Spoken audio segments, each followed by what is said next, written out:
Bonjour à tous et bienvenue dans Rencontre. Au mois de février, le gouvernement français a prévenu qu'il allait mettre en place une réforme visant à simplifier l'orthographe du français. L'annonce impromptue de cette réforme qui concerne 2400 mots de la langue française a provoqué une véritable onde de choc sur Internet et les réseaux sociaux. Désormais, la France semble se diviser en deux camps, ceux qui accueillent cette réforme avec enthousiasme et ceux qui pensent que c'est une très mauvaise idée. Pour parler de cette réforme choc, mais aussi de la francophonie et de l'amour des langues, notre invité aujourd'hui est Bernard Cerchiglini, linguiste, professeur d'université et présentateur de l'émission Merci Professeur sur TV5 Monde. Mais avant de commencer cet entretien, regardons ensemble ce reportage. Né en avril 1947 à Lyon, Bernard Cerchiglini est un linguiste français. Directeur des écoles au ministère de l'Éducation nationale de 1985 à 1987, il est chargé en 1990 par le gouvernement d'une mission sur la réforme de l'orthographe, puis en 1999 d'une mission sur les langues régionales en France. Il est surtout connu du grand public pour son émission pédagogique Merci Professeur, diffusée sur TV5 Monde et dans laquelle il réussit à rendre limpides et passionnantes les règles de la grammaire et de l'orthographe française. Recteur de l'agence universitaire de la francophonie de 2007 à 2015, cet infatigable défenseur du français a été choisi pour être l'animateur et le lecteur de la fameuse dictée de Bernard Pivot le 20 mars à la Résidence de France.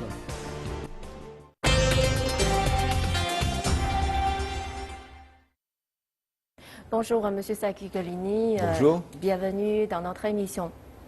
Récemment, le gouvernement français a annoncé la mise en place d'une simplification de l'orthographe. Donc, beaucoup de gens affirment qu'avec cette réforme, c'est la langue de Voltaire qu'on assassine. Ils craignent qu'avec la disparition de l'accent circonflexe, la langue française perde l'une de ses plus charmantes particularités. Et dans les années 90, vous avez été chargé d'une mission pour la simplification de l'orthographe. Donc, vous êtes pour ou contre cette réforme? Forcément pour, puisqu'il y a 26 ans, le Premier ministre m'a demandé d'animer le groupe d'experts formés des meilleurs spécialistes de l'orthographe en liaison avec l'Académie française pour préparer ce qui n'est pas une réforme, mais une petite simplification de l'orthographe dans des domaines où il fallait depuis longtemps simplifier, corriger. Vous avez dit 2400 mots, en comptant tous les mots touchés, même les plus rares. Si l'on prend les mots vraiment fréquents dans la langue, on obtient un nombre d'environ 800 à 900 mots. C'est très très mesuré et c'est moindre que ce que l'Académie française elle-même a fait dans le passé. Donc, ce n'est pas une réforme, ce n'est pas un bouleversement, c'est un petit ajustement nécessaire. En fait, c'est une bonne nouvelle pour les apprenants du français, n'est-ce pas? Oui, il ne s'agit pas de changer nos habitudes, à vous et à moi. Il s'agit de penser à ceux qui vont apprendre la langue ou bien qui vont créer de nouveaux mots. On hésite parfois quand on crée un mot, parce qu'on a inventé un objet. Et donc, pour cela, nous avons simplifié certaines règles accentuelles, certaines graphies et donné des procédures simples. Mais en fait, il y a des gens qui sont contre cette simplification parce qu'on dit que la langue française, c'est une langue qui est très soulignée et qui fait très attention à beaucoup de détails. Donc maintenant, c'est avec la simplification du français, est-ce que ça va créer des effets négatifs à la langue ou à la culture française? Non, du tout. D'une part, cela va faciliter légèrement son apprentissage. Ensuite, cela va montrer qu'il s'agit d'une langue vivante qui sait évoluer. On ne va pas garder éternellement des anomalies. Vous dites un événement. Et on met un accent aigu. Pourquoi? Parce qu'au XVIIIe siècle, quand on a publié le dictionnaire de l'Académie française, l'imprimeur a manqué d'accent grave. On le sait par sa correspondance. Il a donc mis, en attendant, un accent aigu. Et on a maintenu cette erreur. Corrigeons, montrons que nous pouvons faire bouger la langue d'une façon rationnelle et mesurée. Mais ça ne va pas rendre le français trop banal et perdre son attrait? Non, l'attrait du français, il vient de sa grande littérature, de sa culture, de son expansion mondiale. Il ne vient pas du fait que toute la famille de Chariot, Charette, Charroyer, etc., ont deux R, sauf Chariot. Mettons un deuxième R à Chariot, simplifiant la famille, et voilà. L'attrait du français, il est aussi dans sa capacité à évoluer. Donc, vous avez dit tout à l'heure que cette décision a été déjà prise il y a 26 ans. Mais pourquoi c'est maintenant que le gouvernement français a démarré cette simplification de l'orthographe? C'est pas tout à fait ça, madame. Il y a 26 ans, c'est l'Académie française qui, donc, elle est maîtresse de l'orthographe, qui a accepté cette petite réforme, conçue avec elle d'ailleurs. Et elle a commencé à le diffuser par son dictionnaire. Et puis les dictionnaires usuels, que tout le monde connaît, Petit Larousse, Petit Robert, ont adopté ces formes. Elles commencent à se diffuser. Donc tout ça doit se faire très lentement. Et puis l'Éducation nationale, le ministère donc officiel, a peu à peu décidé d'adopter ces graphies. Et en particulier, le ministère de l'Éducation nationale vient de publier des nouveaux programmes du collège qui utilisent ces graphies.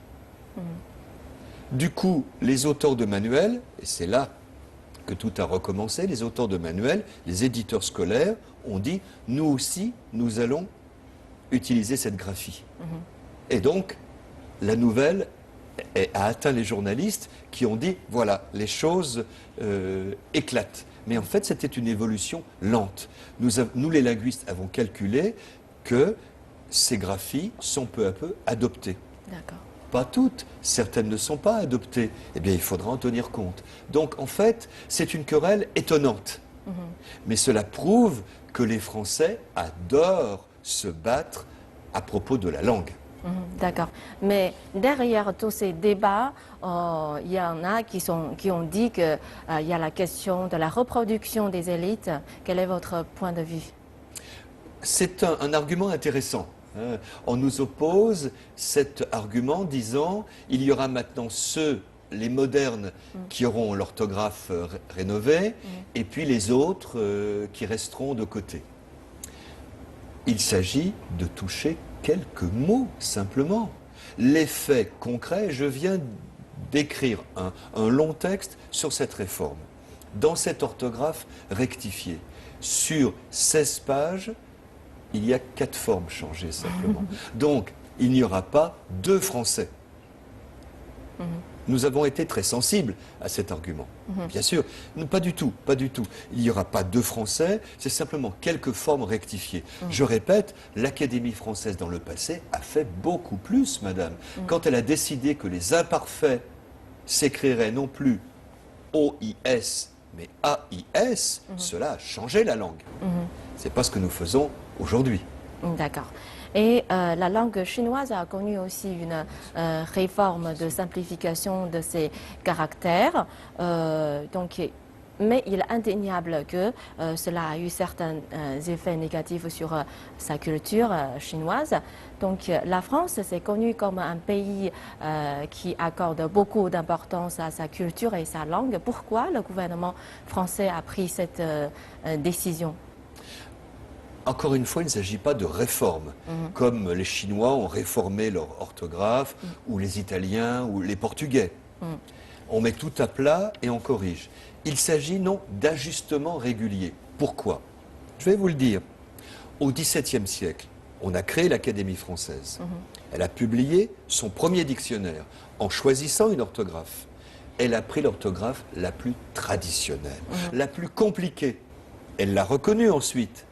Et donc, elle n'a cessé de se corriger elle-même. Donc, en fait, au lieu d'avoir une révolution, nous avons des petites réformes régulières. La dernière faite par l'Académie date de 1932. Depuis, rien ne s'était passé. Et bien en 90, nous avons fait une nouvelle petite campagne de correction. Donc, une série de petites réformes, pas de révolution.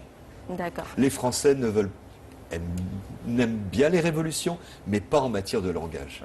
Ils sont conservateurs. Ouais. Comme vous avez dit que les Français sont très fiers de leur langue et de leur culture, parce que je vais raconter ma propre histoire. En 2002 et 2003, je suis allée en France, mais avant de partir, mon professeur m'a dit qu'il fallait absolument parler français avec les Français, mais pas l'anglais, parce que les Français sont très fiers de leur langue. Ils ne veulent pas parler l'anglais. Donc avec la mondialisation et l'évolution du monde entier, est-ce que ce phénomène existe encore dans la société française ou bien c'est déjà changé?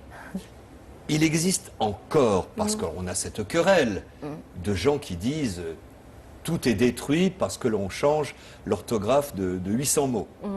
Certes, ceux-là ont un amour extrême du français. Ce sont des puristes, des conservateurs. Bon. Mais globalement, les choses changent. Je trouve que les Français ont un amour beaucoup plus intelligent de la langue. Ils ont compris que le français est mondial, qu'il y a dans le monde d'autres langues. Ils apprennent des langues étrangères, ce qui est extraordinaire. Et donc, on va suivre de près cette affaire de l'orthographe. Si tout se passe bien, si les Français adoptent ces corrections, ils auront montré qu'ils peuvent avoir un amour dynamique de la langue. Je suis plein d'espoir et j'attends avec intérêt. Parce qu'en Chine, il est presque tout l'inverse, parce que la nouvelle génération de parents qui sont nés dans les années 80, ils apprennent leurs enfants d'apprendre l'anglais depuis leur enfance, dès qu'ils sont nés presque.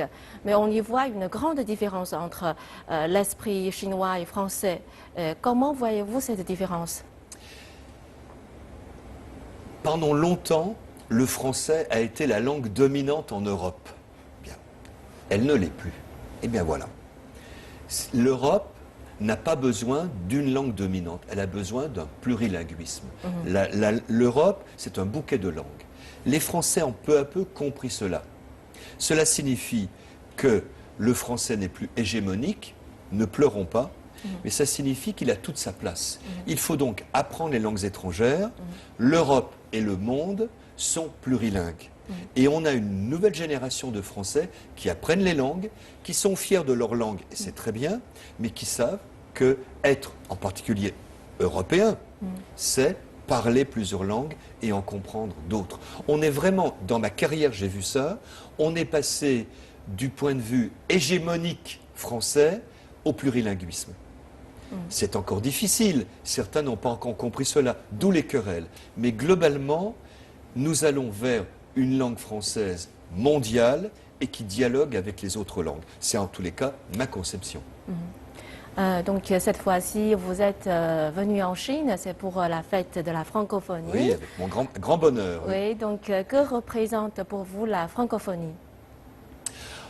C'est l'expansion du français. Ce qui me plaît, c'est que le français est une langue de culture, de savoir, une langue mondiale et une langue de la grande diversité.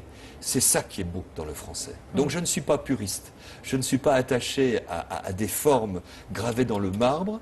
J'aime le français tel que vous le parlez, madame, tel qu'on le parle à Montréal, à Bruxelles, à Dakar. Une langue vivante qui dialogue, qui emprunte des mots, ce n'est pas gênant d'emprunter, mais qui permet à des millions de gens d'apprendre, de se cultiver et de communiquer. C'est ça que j'aime dans le français, cette grande langue vivante du monde. Est-ce que vous vous considérez comme un gardien de la langue? Vous savez, je suis membre d'un groupe poétique qui s'appelle l'Oulipo, fondé par Raymond Queneau, et quand j'ai été élu, on m'a nommé gardien de la langue et gardien de phare. Donc je suis à la fois gardien du français et gardien de phare, les lumières. Non, la langue, elle se garde elle-même. Disons que je suis plutôt quelqu'un qui accompagne le français, qui accompagne dans sa modernité. Je me suis occupé aussi d'aider à la création de mots féminins pour les professions. Je me suis occupé aussi de dialogue avec les langues régionales. Je suis plutôt quelqu'un qui accompagne le dynamisme de la langue. Et là, on a quelque chose qui réussit. Tout à l'heure, il y a une question qui me survient, c'est Oui. concernant la francophonie. Il y a des pays francophones et des pays francophones observateurs. Il y a encore la troisième, c'est pays Associé. associés, Oui. voilà. Mais pourquoi on fait cette catégorie, trois catégories de pays francophones? Quelles sont leurs différences? Mon Dieu, ça relève de la diplomatie. Il y a trois cercles, les pays qui sont réellement francophones, les associés, puis les observateurs qui viennent aux réunions. C'est très intéressant, très intéressant. Moi, je suis linguiste. Je distingue autrement. Je distingue des cercles différents. Les pays où on est francophone de naissance, les pays où l'on est francophone après être allé à l'école et où on se sert du français tous les jours, comme certains pays africains, et puis les pays francophiles. Et la Chine est un pays francophile. Et il faut faire jouer ces trois choses. La francophonie de naissance, la francophonie d'école et la francophilie. Ce n'est pas tout à fait les trois catégories de la politique, mais cela peut s'articuler. D'accord. Ok. Dans l'esprit de beaucoup de Chinois, tout ce qui concerne la France est romantique. Par exemple, Paris est la capitale du romantisme et la langue française est romantique, etc. Donc, d'après vous, d'où vient ce charme particulier de la langue française et de la France? La langue française s'est vue dans l'histoire associer des valeurs. Une culture, une littérature.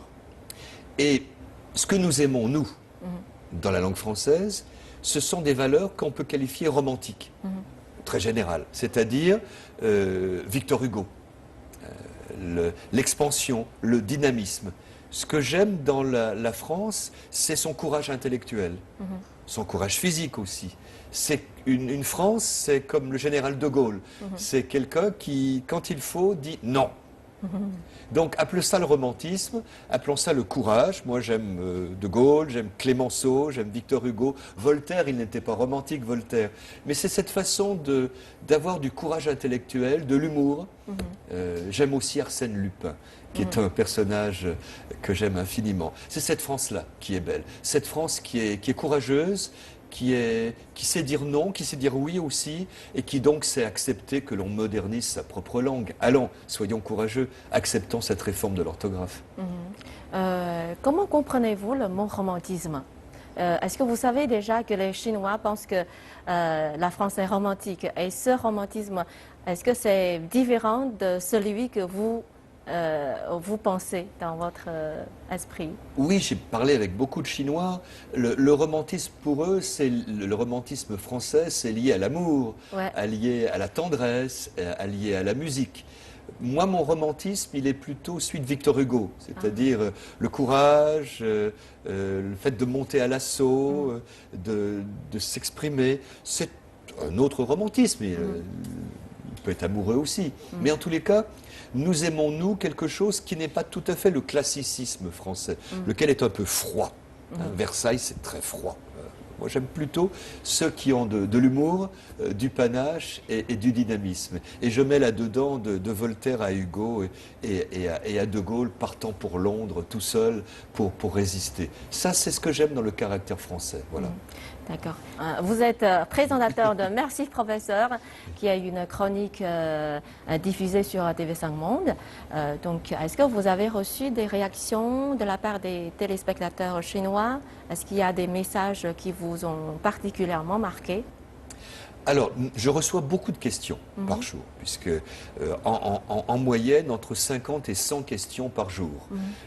Je reçois suffisamment de questions pour faire mon émission pendant encore 3 siècles. Donc, je suis tranquille. 3 siècles d'émission devant moi.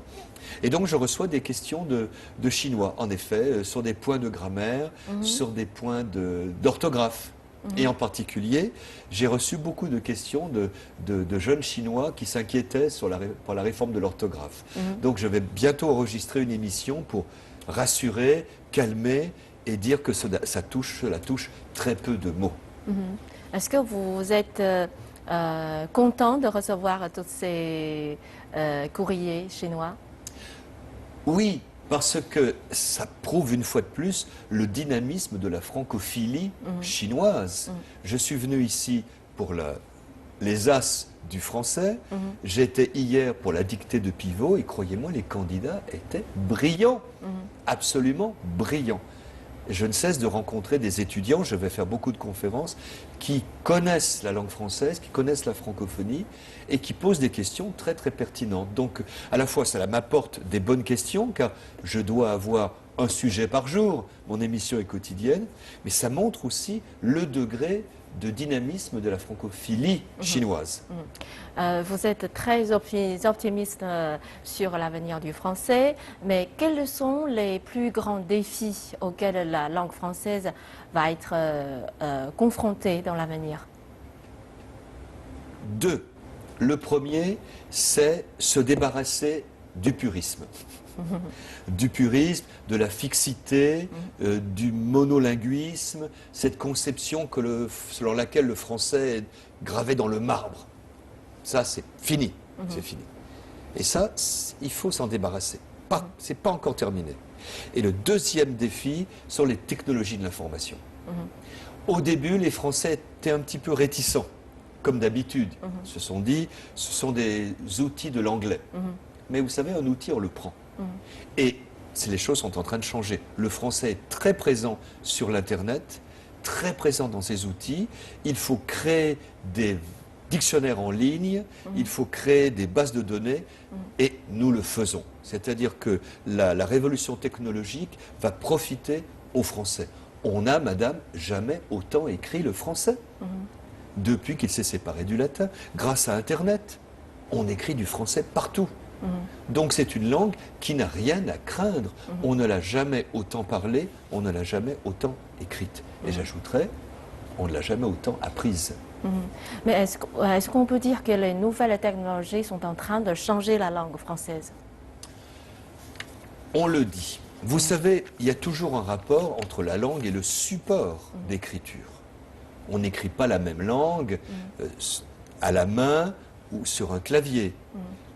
Cela dit, la langue est solide.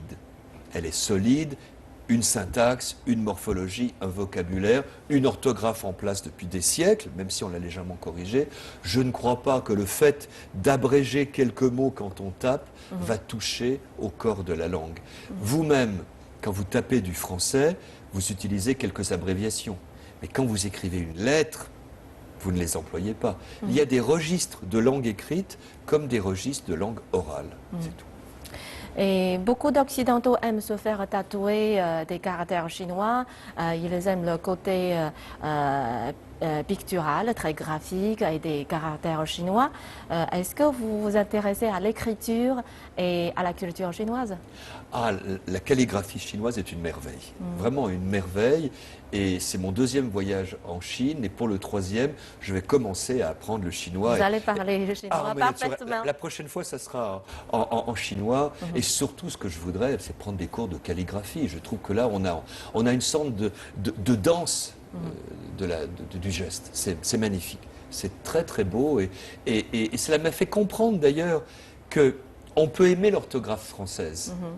On peut aimer les signes de la langue. Les conservateurs n'ont pas toujours tort. En particulier, c'est voir un calligraphe chinois qui m'a fait comprendre l'amour de l'accent circonflexe. On a un peu de calligraphie dans le français. Il faut en tenir compte. Nous avons été peut-être un petit peu trop fermes dans la réforme d'il y a 25 ans. Je crois qu'il ne faut pas toucher au circonflexe. C'est un signe calligraphique.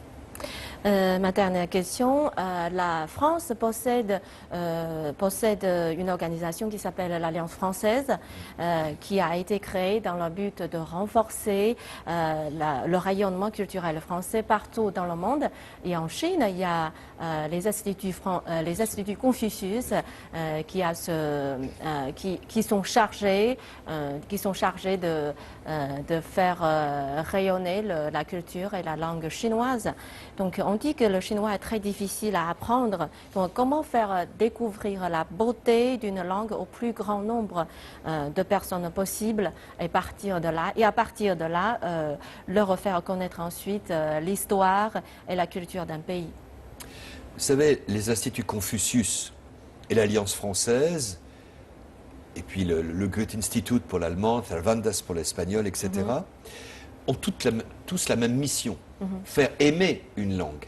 Comment on la fait aimer? On la fait aimer par sa culture, sa littérature et sa gastronomie aussi. Moi, je suis frappé de voir que les alliances françaises ont souvent à l'entrée un petit bistrot.